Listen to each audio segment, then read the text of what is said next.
Dicen que lo más inquietante de un hospital no son los gritos, sino los mensajes que llegan cuando ya no debería haber nadie para escribirlos. Esta noche recopilamos las verdaderas historias de terror que pasaron en hospitales mexicanos. Relatos que llegaron por mensaje, por llamada nocturna, por notas que alguien guardó en un cajón durante años y por fin se atrevió a enviarnos. Si te quedas hasta el final, vas a escuchar despedidas que contradicen el reloj, manos frías que dejan marcas invisibles y pasillos donde el silencio parece responder. Y si te gustan este tipo de historias reales de guardias nocturnas, suscríbete ahora y activa la campanita. Así ayudas a que más testimonios encuentren un lugar donde ser escuchados en la oscuridad. Esta noche recopilamos las verdaderas historias de terror que pasaron en hospitales. No son leyendas contadas por curiosos al calor de una cerveza. Son relatos que llegaron por mensaje, por llamada nocturna, por cartas que alguien guardó en un cajón y decidió enviarnos. Historias pequeñas y enormes que sucedieron entre paredes blancas, bajo luces fluorescentes que no perdonan sombras. Historias donde lo médico y lo humano se cruzan con lo que no sabemos cómo nombrar. Quiero empezar dedicando este episodio a quienes se quedaron cuidando sin querer ser reconocidos, a las manos que apagan una lámpara y siguen allí, a los que se fueron y dejaron un silencio que a veces parece contestar. A Íñigo, que me dijo una vez, medio en broma, que los hospitales guardan secretos como si fueran historias en un libro que nadie abre. A su memoria le debo esta paciencia para escuchar. Y a ti, que estás del otro lado de esta historia, te pido algo sencillo. Si en algún momento sientes que una de estas voces toca algo tuyo, deja tu like y suscríbete. Así sé que no estoy hablando sola en medio de tanta noche. La primera historia llega de Monterrey, con el nombre de pila de la remitente, Maribel. Pidió que la tratáramos con tacto. Dijo que aún siente los tiempos en el teléfono como si fueran latidos.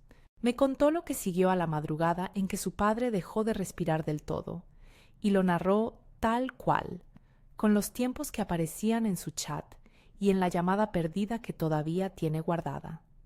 Su padre llevaba semanas internado. No era una internación repentina ni una historia épica de hospitales.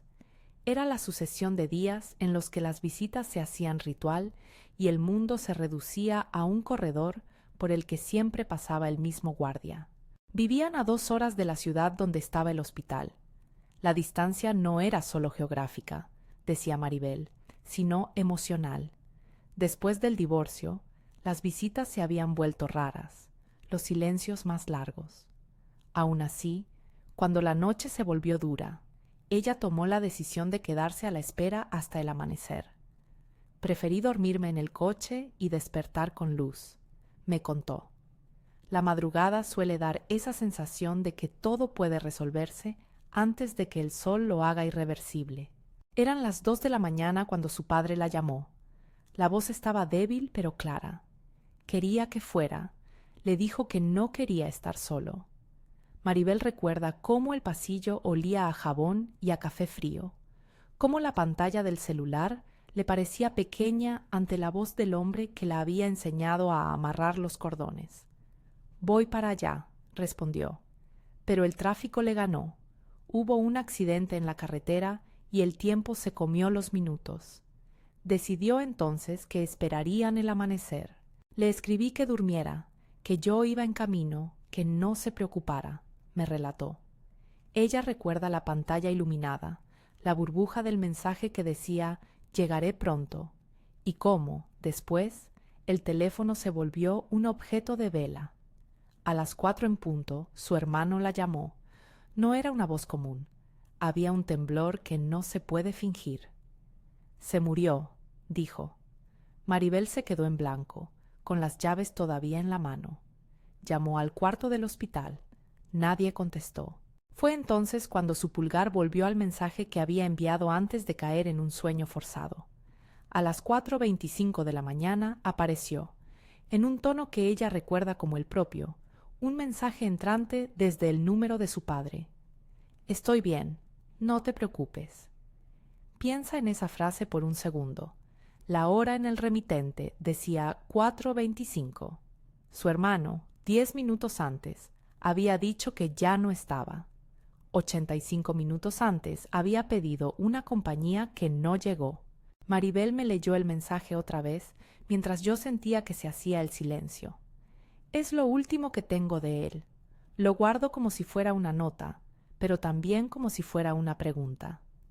Cuando le pregunté qué hizo después, me dijo que fue al hospital con el auto en silencio, que abrió la puerta de emergencias y que el registro oficial decía la hora en la que su padre había dejado de respirar. 4 Truthers. El mensaje, según el teléfono, llegó después. Nadie en la coordinación le explicó por qué un texto aparecía más tarde si el número que lo enviaba correspondía al de su padre. La familia no encontró una explicación técnica que cuadrara. El teléfono de su padre estaba sin energía, me contó, porque en la madrugada los equipos se desconectan cuando hay traslado. Lo que me queda, dijo Maribel, es que en algún momento, cuando la voz se fue, algo quiso decirme que no me preocupara. Cuando se vive algo así, no hay un solo sentimiento. Hay culpa por no haber llegado, alivio por la frase simple que parece más que un consuelo, y una curiosidad que no es científica sino humana. ¿Qué significa ese mensaje si el cuerpo ya no respondía? Maribel no buscó foros de conspiración. La llevó a una mezcla de ternura y espanto. No quiero pensar que mi padre jugó con el reloj, dijo. Solo sé que por un instante dejé de estar sola con mi culpa. Pidió anonimato respecto a ciertos detalles. No quiso que su familia apareciera expuesta en los comentarios ni que alguien intente reconstituir un historial médico. Lo que nos entregó fue el testimonio de alguien que todavía decide a qué creer. Si me preguntas si fue un mensaje del más allá, no lo sé. Solo sé que me ayudó a no quedarme con la última conversación en bruto, enojada, como suelen terminar las cosas entre padres e hijas, confesó.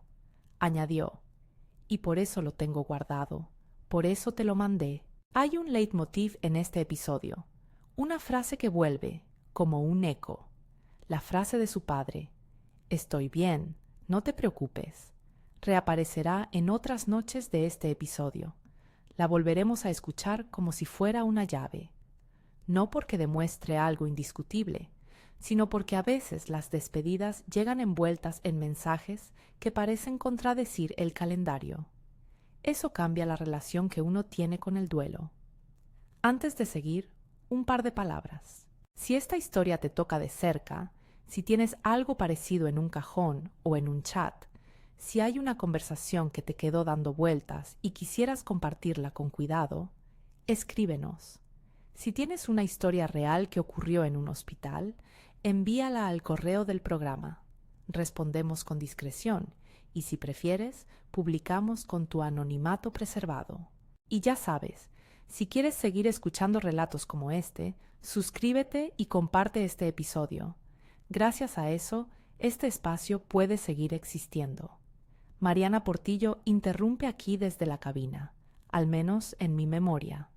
Siempre me impresiona, dijo, cómo la tecnología, esa cosa que pensamos que nos acerca, a veces produce más confusión cuando los cuerpos se van. Ella habla con calma, con esa precisión de quien ha escuchado cientos de testimonios. En muchos casos, añadió, no buscamos una explicación mecánica. Buscamos una cuerda para atarnos a algo que nos permita seguir. Ese mensaje fue la cuerda de Maribel. Después del anuncio que nos envía la audiencia, la segunda historia baja la temperatura y al mismo tiempo la hace más densa. Llega desde una provincia más pequeña. La remitente pidió usar nombres cambiados para proteger a su familia. Nos la envió con un archivo de voz de apenas 1 minuto y medio, en el que la voz temblaba y luego se calmaba con un recuerdo de manos. Ella la llamó Doña Teresita. Tenía 70 y tantos años. la piel como un mapa de caminos que no siempre se recorren dos veces, y una voz cansada que aún guardaba buenos modales. Había llegado al hospital por un problema que, según su hija, no parecía urgente: una infección tratada con antibióticos, un ingreso para observación. Compartía habitación con Rocío, una mujer más joven que trabajaba por la tarde y se ausentaba por las noches. Nunca pensé que la soledad pudiera tener ese peso, me dijo la joven remitente. La noche en cuestión cayó espesa.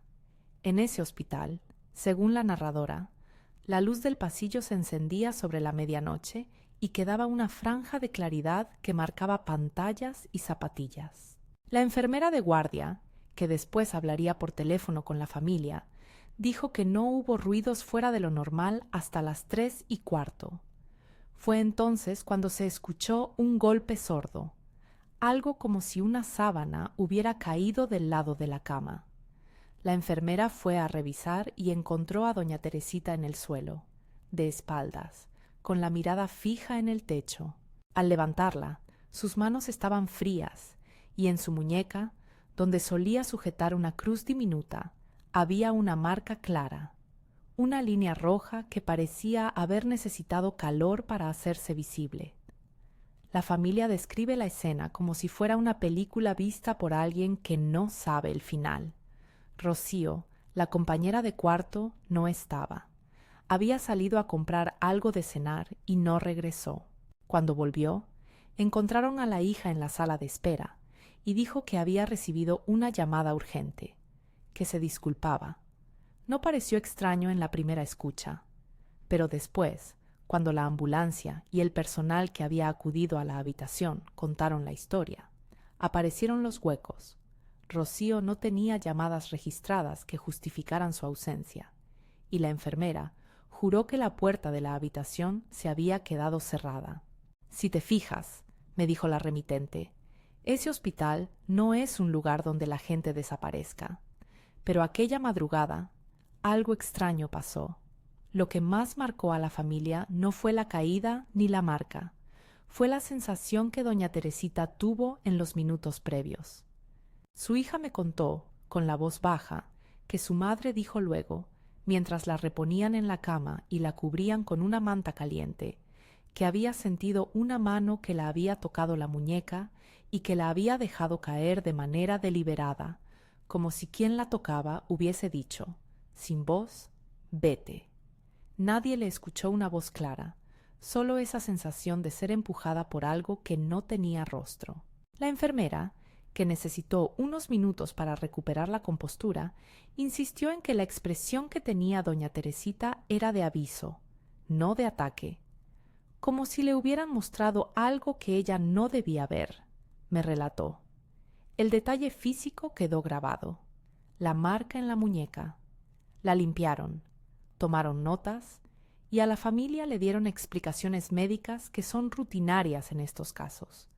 Pérdida de equilibrio, quizá un desmayo. Pero la hija agregó algo que pesa más que cualquier teoría. Lo peor no es lo que pasó esa noche. Lo peor es que, después, Rocío no volvió a buscar a su mamá. Nadie la visitó. A veces pienso que si alguien hubiera estado con ella, si alguien la hubiera acompañado, quizá su última sensación habría sido otra. Hay culpa en esa reflexión, una culpa colectiva que recurre a la idea del abandono. Algunos trabajadores del hospital, cuando la familia volvió a recorrer los corredores para intentar encontrar alguna respuesta, recordaron otras noches con historias parecidas. La sábana que cae sin quien la empuje, una luz que dura un segundo y ya no vuelve, un colchón que cruje como si alguien se hubiera sentado brevemente. No es que dijeran fantasma, es que hablaban de memoria del lugar, de esas partículas de historia que se pegan a un sitio y repiten un gesto como un defecto en un disco viejo. La hija de doña Teresita me dijo que su madre, después de aquello, comenzó a hablar menos de sus tardes y más de los nombres que a veces se escapaban en sueños. Decía el nombre de su madre, que murió hace 20 años, pero con una claridad que no correspondía a una memoria vieja. Contó. En este punto de la narración Mariana aportó un comentario que ayuda a poner las cosas en su sitio. A veces confundimos presencia con culpa, dijo. Hay momentos en que la habitación, por estar vacía de cariño, parece pedir ser ocupada de otra manera. No fue un diagnóstico, fue una observación sobre cómo la idea de abandono hace que una caída se convierta en una historia de fantasmas. Y es cierto, los hospitales son escenarios donde el abandono pesa mucho. Se ven familias que arreglan una tarde y se van, y quedan otros cuerpos para quienes la soledad se encarna en movimiento. Mientras la hija hablaba, me envió una foto de la cama. No esperaba que publicáramos imágenes. Decía que quería que alguien comprendiera la textura de aquello. La sábana todavía tenía la arruga de cuando la tomaron para incorporarla, y la placa donde registraban las constantes tenía una nota a mano que decía: paciente estable antes del episodio. Esos detalles administrativos suelen ser despojos de normalidad, engranajes que siguen aunque lo inexplicable aparezca. Este episodio tiene una tensión ética.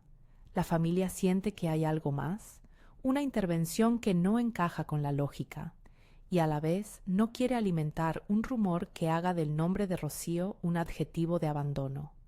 Me pidió que cuidáramos su identidad. Me pidió, sobre todo, que no exhibiéramos la condición de su madre como espectáculo. Lo que nos dejó fue la sensación de que el hospital no solo cura cuerpos, también lee historias viejas y a veces las repite. En esos pasillos donde esto sucede, hay sabores y olores que se repiten como una base: cloro, café frío, el papel de una carpeta, el chiflido de una máquina que no cesa. En la memoria colectiva de un hospital se registran más que los nombres clínicos. Se anota la historia humana en silencios. Y ahí, en esos silencios, ocurren las repeticiones. Lo que pasó con doña Teresita y Rocío tiene, además, un entorno social: la precariedad de los cuidadores, la necesidad de trabajar para comer, la soledad de quienes no tienen una red estable. Todo eso pesa y puede transformarse en algo que parece sobrenatural. La hija de doña Teresita me dijo que después de la caída, su madre recuperó la calma de forma sorprendente. Contó que la anciana dormía mejor, como si hubiese dicho aquello que quedaba por decir. Tal vez era su manera de cerrar algo, reflexionó la joven. Y aquí se cruza otra vez la línea. No sabemos si era un cierre o una huida.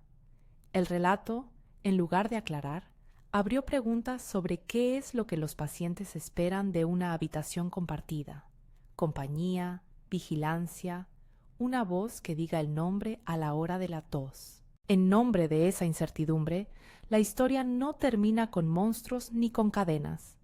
Termina con la familia que aún se pregunta por la presencia de Rocío y por qué la mano sobre la muñeca tuvo que ser fría. Hay algo que quiero subrayar antes de seguir. En estas historias no buscamos sensacionalismo, no ponemos lo extraño por delante de lo humano. Cada episodio que narramos nació en una sala de espera, en una conversación a media luz, en el teléfono de alguien que todavía se pregunta. Por eso, cuando escuchamos mano fría, no estamos buscando un fantasma con forma. Estamos escuchando el peso de la soledad y la culpa que el cuerpo no siempre puede explicar. La tercera historia de este primer bloque tiene que ver con una despedida más sutil, esa en la que una persona cree haber tenido tiempo de decir adiós, y la realidad le muestra que el adiós fue otra cosa. Por ahora, en la sala donde grabamos, las respiraciones se han hecho más pausadas. El micrófono capta lo que los finales no siempre dicen: la duda. Cuando cierro esta primera etapa de relatos, no lo hago como quien cierra un capítulo con punto firme. Lo hago como quien apaga la luz en la habitación justo antes del amanecer, con la sensación de que algo puede moverse en la penumbra, pero también con la esperanza de que la claridad muestre verdades sencillas. Hay preguntas que quedarán en el aire: la de Maribel y su mensaje a las 4:25, la de la hija de doña Teresita y la ausencia de Rocío, la de las familias que aún buscan respuestas. Vamos a tomarnos un respiro, no para apartar el miedo, sino para entender que el miedo aquí no actúa solo como estremecimiento. También es un indicador de que algo, en la vida cotidiana del hospital, se ha roto o está a punto de romperse. Enseguida llegarán más relatos, historias de brujas, de objetos que no se queman y de la enfermera que, una vez, juró que la planchada vino a tocar la puerta. Pero antes de eso, quisiera que guardaras lo que acabas de escuchar, una frase como «Estoy bien, no te preocupes», que puede convertirse en compañía, y una pequeña pregunta sobre quién nos cuida cuando ya no podemos cuidar a nadie. La luz del estudio baja un poco. Afuera, en la noche, alguien camina con un vaso de café. Hay un zumbido de fondo, la misma sensación que se siente en un pasillo cuando la guardia cambia.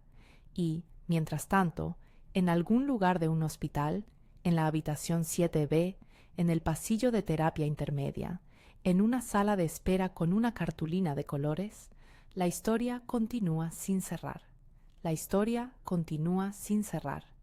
Esa idea de que los hospitales guardan algo más que expedientes nos acompaña mientras seguimos recorriendo pasillos en los relatos que ustedes nos mandaron. El siguiente testimonio tiene la textura de una despedida que se creyó hecha y que, de pronto, se revela otra cosa. Me lo envió una mujer que pidió aparecer con un nombre distinto al suyo. La llamaremos Ana. Su relato es breve en palabras, pero largo en consecuencias. Ana y su pareja tuvieron que vivir una suerte de limbo. El bebé nació antes de tiempo y quedó en neonatología. Ella describió la sala como un lugar a donde van los latidos con privilegios y la angustia con turno. Las noches eran pequeñas vigilias. Una madre sentada en una silla de plástico, la mirada pegada al tubo que vibraba con luz y sonido. Había una ventana que daba a la calle, y a veces la ciudad se asomaba con el parpadeo de los faros. Ana contó que la madrugada en la que todo cambió, el monitor frenó de un modo que nadie esperaba.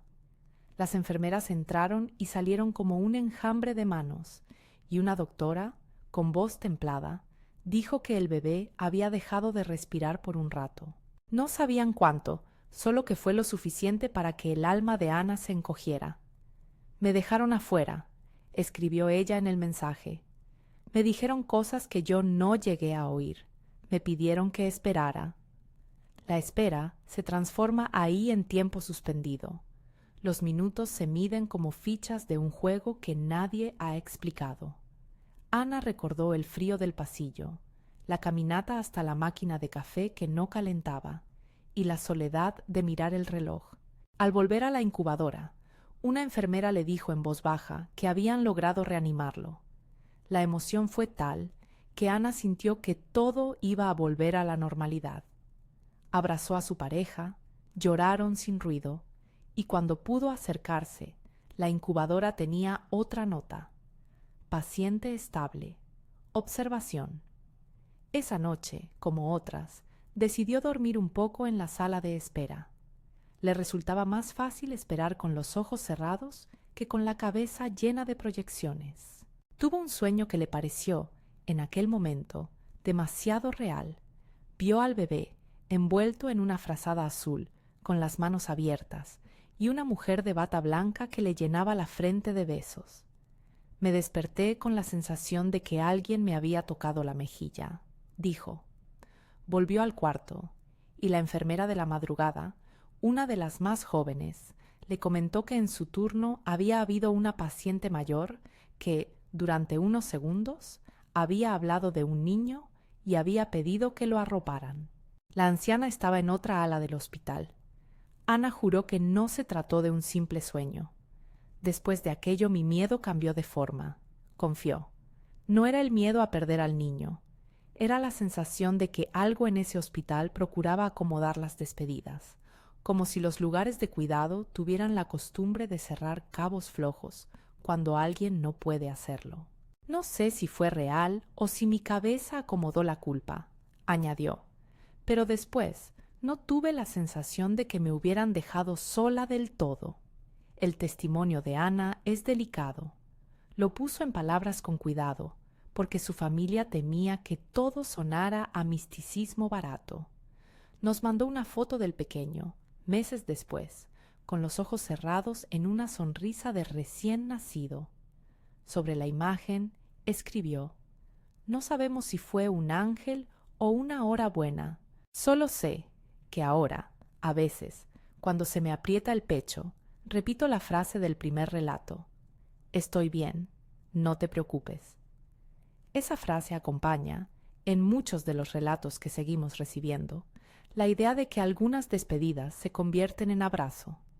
A esta altura se nota un hilo que atraviesa las historias: la soledad, la culpa, la necesidad de un cierre que permita seguir. En la sala de grabación, Mariana comentó algo que vale la pena recoger. Los hospitales no solo contienen cuerpos, contienen expectativas, y cuando esas expectativas se rompen, buscan reparación en cualquier forma que puedan encontrar. No es una explicación, es una forma de poner palabra a lo que a menudo se siente como un vacío. Ahora vamos a bajar un poco el tono emocional para acercarnos a relatos donde lo extraño toca lo físico y la superstición se transforma en fuego y en objetos que se niegan a morir. Pero eso quedará para el siguiente bloque. Por ahora, si alguna de estas historias te recordó un pasillo, una cama o un mensaje que todavía no te atreves a borrar, déjalo en los comentarios con respeto y, si lo prefieres, en anonimato. Y no olvides suscribirte y compartir este video. Así estas voces, que casi siempre se quedan encerradas entre 4 paredes blancas, encuentran un eco fuera del hospital.